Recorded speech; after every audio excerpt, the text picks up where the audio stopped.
The letter fell from Dr. Julian Cross's briefcase like autumn leaves scattered by betrayal, and Elena Vasquez froze as she read the unmistakable words, "My darling Sophia, our wedding preparations are coming along beautifully. Just 3 more months until you're my wife." Elena's hands trembled as she stood in the empty lecture hall.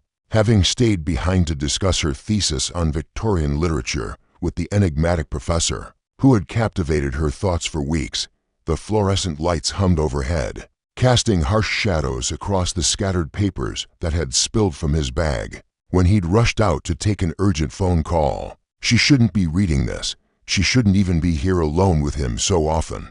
But their intellectual connection had grown into something far more dangerous. Dr. Julian Cross had arrived at Westbridge University 6 weeks ago, bringing with him an air of mystery and a teaching style that challenged every student in advanced literary theory. At 34, he possessed the kind of refined elegance that made even the most confident women feel nervous. Dark hair touched with premature silver at the temples, eyes the color of storm clouds, and a voice that could make Chaucer sound like seduction. Elena had noticed him immediately, though she'd convinced herself it was purely academic interest. Their first real conversation had happened after class 3 weeks prior, when she'd challenged his interpretation of Jane Eyre's feminist undertones. Most students simply nodded along with whatever Cross said, but Elena couldn't help herself. Literature was her passion, her escape, her future, and she wouldn't compromise her beliefs for anyone, not even a professor whose gaze seemed to see straight through her carefully constructed walls. "Miss Vasquez," he'd said that day, his accent carrying hints of his Oxford education, "I find your perspective refreshing." The way he'd paused before that last word had sent an unexpected warmth through her chest. From that moment, their relationship had evolved into something Elena couldn't quite name. Late afternoons turned into evening discussions about Bronte and Austen, about the weight of words and the power of forbidden love. In literature, she found herself lingering after other students left, drawn to his mind like a moth to flame. He seemed equally invested in their conversations, often glancing at his watch with surprise when she mentioned the time. Elena had begun to look forward to these moments with an intensity that frightened her. She'd catch herself staring during lectures, memorizing the way his hands moved when he spoke passionately about romantic poetry, the way his eyes lit up when a student grasped a particularly complex concept. She'd started dressing more carefully for his class, choosing her vintage sweaters and flowing skirts with more thought than she'd admit. The attraction wasn't one-sided. She'd felt his gaze lingering on her during discussions, noticed how he seemed to save his most challenging questions for her, as if he enjoyed watching her mind work. There had been moments, brief touches when he handed back papers, conversations that stretched far beyond appropriate office hours, glances that held meaning neither dared acknowledge.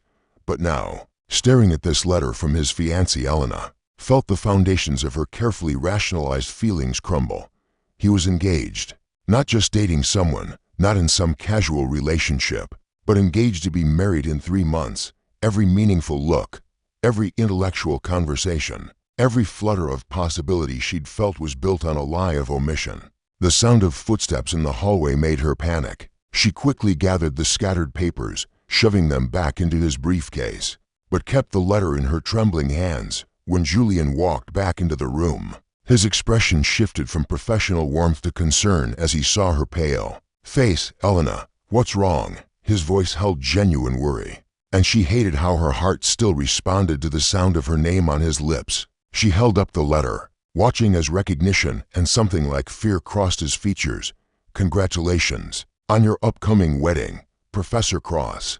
The silence stretched between them like a chasm, filled with unspoken truths and the weight of discovered secrets. Julian's face had gone ashen, his usually composed demeanor cracking as he stared at the letter in Elena's hands. The late afternoon sun streamed through the tall windows of the lecture hall, casting long shadows that seemed to emphasize the distance growing between them. "Elena, I can explain," he began, but she cut him off with a shake of her head. "Can you?" Her voice was steadier than she felt. "Can you explain why, for weeks, we've been having these, whatever these are, and you never once mentioned that you're engaged?" She set the letter on the desk between them, the expensive paper seeming to mock the connection she'd thought they shared. Julian ran a hand through his hair, a gesture she'd come to recognize as his tell when he was struggling with something. It's complicated. It seems quite simple to me. Elena gathered her books, her movements sharp with hurt and anger. You're engaged to someone named Sophia, and you've been leading me on. Leading you on? The words seemed to snap something in him, and he stepped closer, his eyes intense. Is that what you think this is? The space between them crackled with tension. Elena could smell his cologne, something expensive and subtle that she'd come to associate with these stolen moments together. Her resolve wavered as she looked into his eyes, seeing something raw and vulnerable there. What else would you call it? She whispered. Julian's composure finally broke completely. I'd call it the most terrifying and wonderful thing that's happened to me in years. His voice was rough, honest in a way that made her chest tight. I'd call it falling for a brilliant, passionate woman who challenges everything I thought I knew about myself. Elena felt her anger falter, replaced by something more dangerous: hope. Julian, the engagement. He continued, moving closer still. It's not what you think. Sophia and I, we've been together for years, but it's been more arrangement than romance for the last two. Our families, our social circles, it made sense on paper. He laughed bitterly. Everything in my life has made sense on paper until I met you. She wanted to step back, to maintain distance, but found herself frozen as he approached. That doesn't make this right. No, he agreed, now close enough that she could see the flecks of blue in his gray eyes. Nothing about what I feel for you is right. Nothing about the way I look forward to our conversations. The way I find myself thinking about your insights at 3 in the morning. The way I... He stopped himself, jaw clenching. The way you what? The question escaped before she could stop it. His hand rose as if to touch her face, then fell to his side. The way I've been falling in love with you since that first day. You challenged me about Jane Eyre. The confession hung in the air between them. Dangerous and beautiful. Elena's heart hammered against her ribs as she processed his words. Love. He'd said love, and the way he'd said it made her believe him. This is insane, she breathed. You're my professor. You're engaged. I'm 22, and you're 12 years older and completely out of line. He finished. I know. Believe me. I've told myself all of this every day for weeks. I've tried to keep appropriate distance, to treat you like any other student.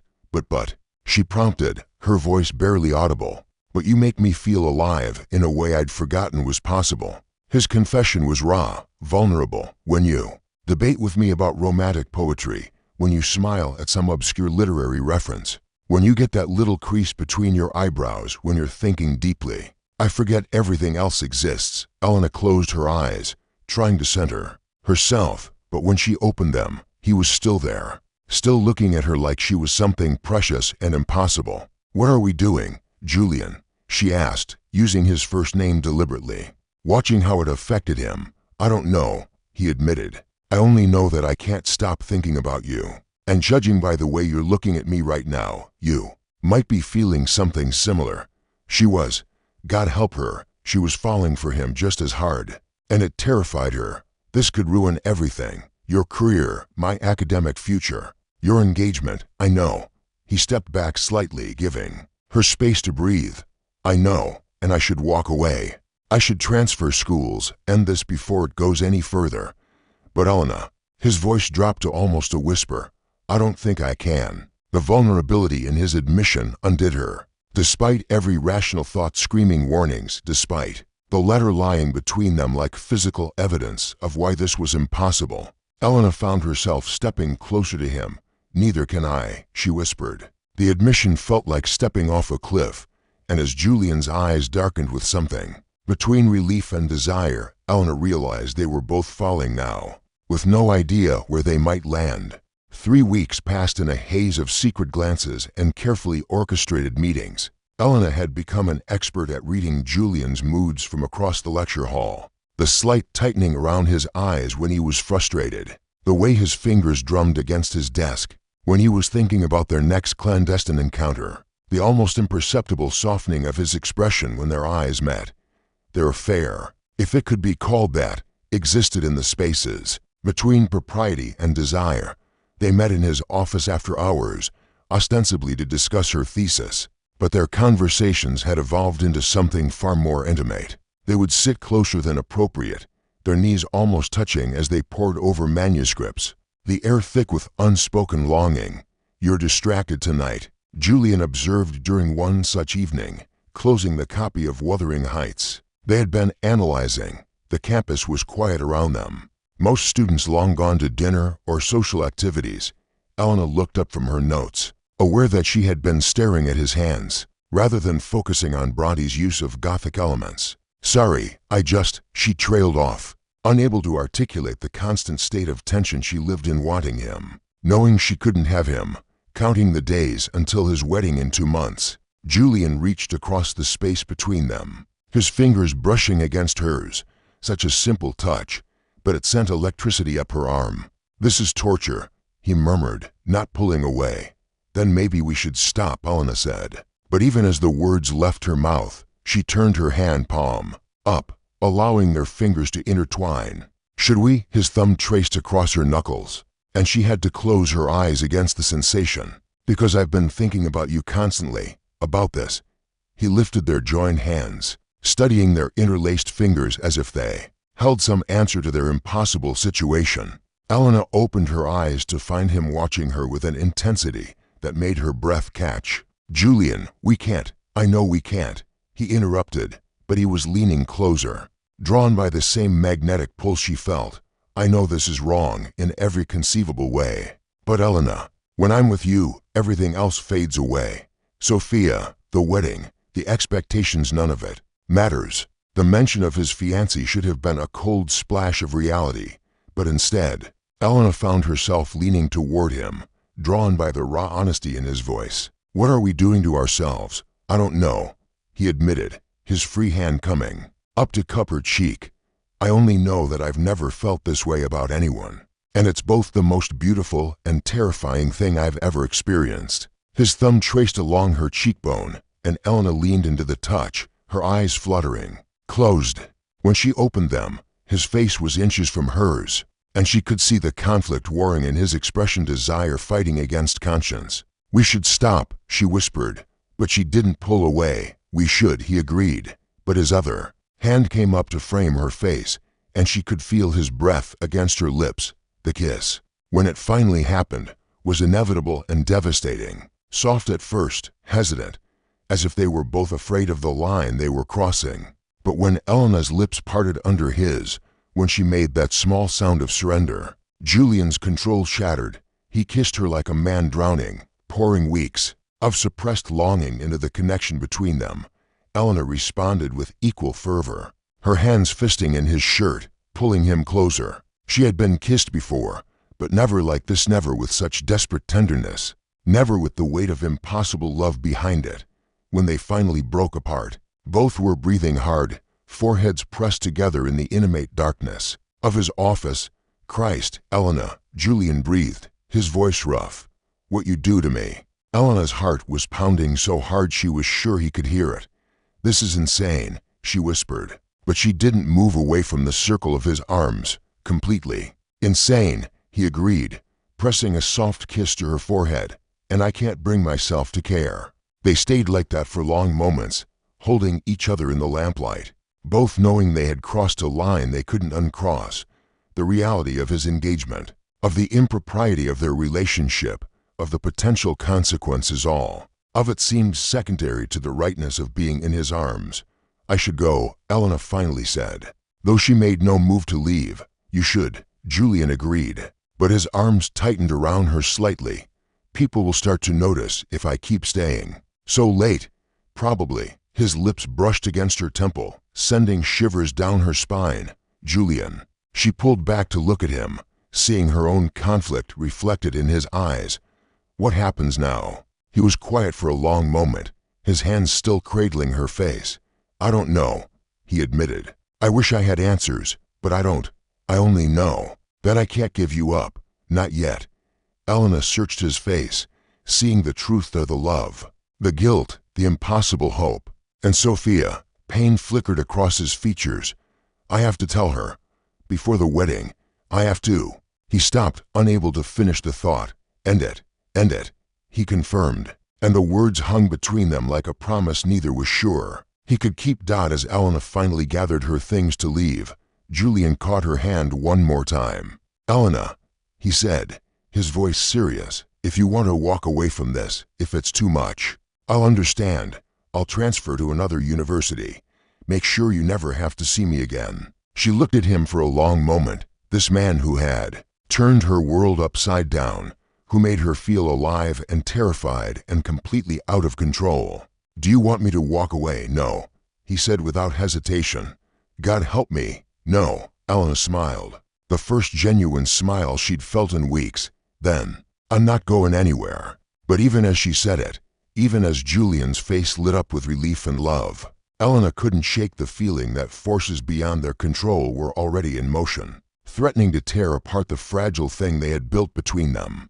Dr. Margaret Whitfield had always prided herself on her observational skills, a talent that had served her well during her 20-year tenure in the English department. She noticed things others missed: the way students' writing reflected their personal struggles, the subtle dynamics between faculty members, the telltale signs of inappropriate relationships. And lately, she had been noticing quite a lot about Dr. Julian Cross and his star student, Elena Vasquez. The signs were subtle, but unmistakable to someone who knew what to look for. Elena's perfect attendance in Cross's class despite her notoriously selective approach to other courses, the way their conversations continued long after other students had left, the electricity that seemed to crackle between them during class discussions. Most damning of all was what Margaret had witnessed 3 nights ago, when she'd returned to retrieve forgotten papers. Elena leaving Cross's office well after 9 p.m., her hair slightly mussed,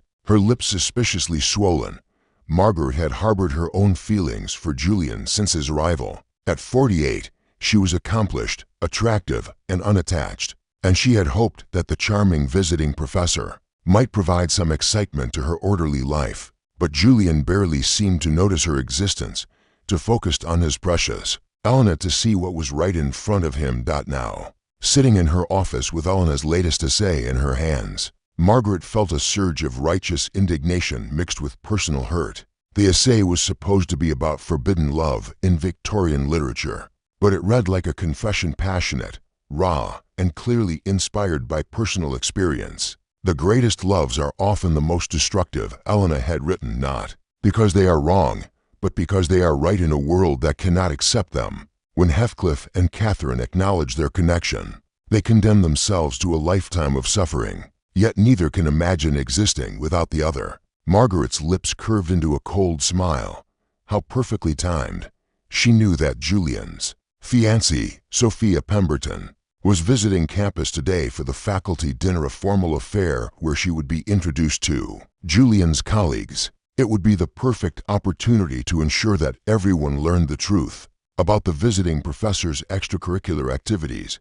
Meanwhile, Elena sat in her dorm room, staring at her reflection as she prepared for an evening she was dreading. The faculty dinner was a semesterly tradition, and as a graduate student, she was required to attend. The thought of watching Julian play the happy fiancé with Sophia made her stomach churn. But she had promised herself she would go, would see his real life in all its proper, respectable glory. She had chosen her outfit carefully, a simple black dress that was elegant, but not attention-grabbing.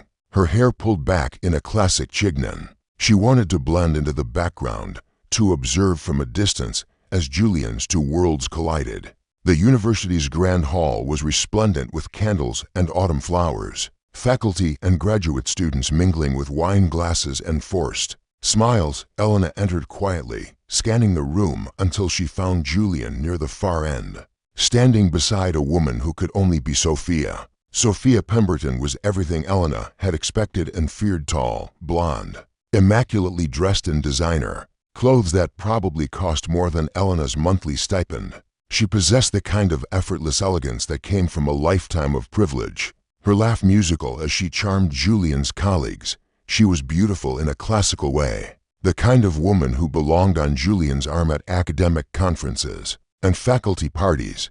Elena felt a stab of jealousy so sharp it took her breath away. This was Julian's real-life, sophisticated, appropriate, respectable. What could he possibly see in a graduate student who wore vintage clothes and spent her evenings analyzing Victorian poetry? "Elena, dear," came Margaret Whitfield's voice from behind her, saccharine sweet. "How lovely to see you here. I was just telling Dr. Cross's fiancé about some of our most dedicated students." Elena turned to find Margaret approaching with Sophia in tow, Julian following with a look of confusion and growing alarm. Other faculty members were drifting closer, drawn by the subtle tension in Margaret's voice. "Sophia, this is Elena Vasquez," Margaret continued, her smile sharp as a blade. "She's been working very closely with Julian on her thesis, haven't you, Elena?" "Very closely indeed." The implications in Margaret's tone were unmistakable. Elena felt the blood drain from her face as she realized what was happening around them. Conversations were quieting as people sensed drama unfolding. "Elena is one of our most passionate students," Margaret went on, her voice carrying clearly across the increasingly quiet room. Her latest essay on forbidden love was particularly inspired, wasn't it, Julian? Julian had gone pale, his eyes darting between Elena and Sophia with growing panic. "Margaret, perhaps this isn't the appropriate venue." "Oh, but I think it's the perfect venue," Margaret interrupted. "After all, shouldn't Sophia know about the students who are taking up so much of your time? The ones who stay in your office until all hours, discussing literature?" Sophia was looking between Julian and Elena with growing suspicion, her social smile faltering. "Julian," she said quietly, "what is she talking about?" The entire room seemed to hold its breath. Elena felt trapped, exposed, humiliated in front of everyone who mattered in her academic world. She could see other students watching with a mixture of shock and fascination. Faculty members whispering to each other, the careful architecture of her future crumbling around her. "I should go," Elena said quietly, but as she turned to leave, Margaret's voice stopped her. "Oh, but you simply must see this," Margaret said, pulling out Elena's essay. "Such passionate writing about forbidden love. The greatest loves are often the most destructive." She read aloud, not because they are wrong, but because they are right in a world that cannot accept them. The words hung in the air like an accusation. Sophia's face had gone from confusion to hurt to something harder, more dangerous. Julian looked like he might be sick. "Sophia," he began, but she held up a hand to stop him. "Are you sleeping with your student?" Sophia's voice was deadly quiet, but it carried clearly through the now silent room. The question was direct, brutal, impossible to deflect. Elena watched Julian's face cycle through emotion: shame, fear, love, and finally, a kind of desperate resolve. "I'm in love with her," he said quietly, and the admission fell like a bomb into the silence. The room erupted. Faculty members began talking at once. Students started taking out phones, and Sophia let out a sound that was half laugh, half sob. Elena stood frozen in the center of it all, watching her life and Julian's career implode in real time.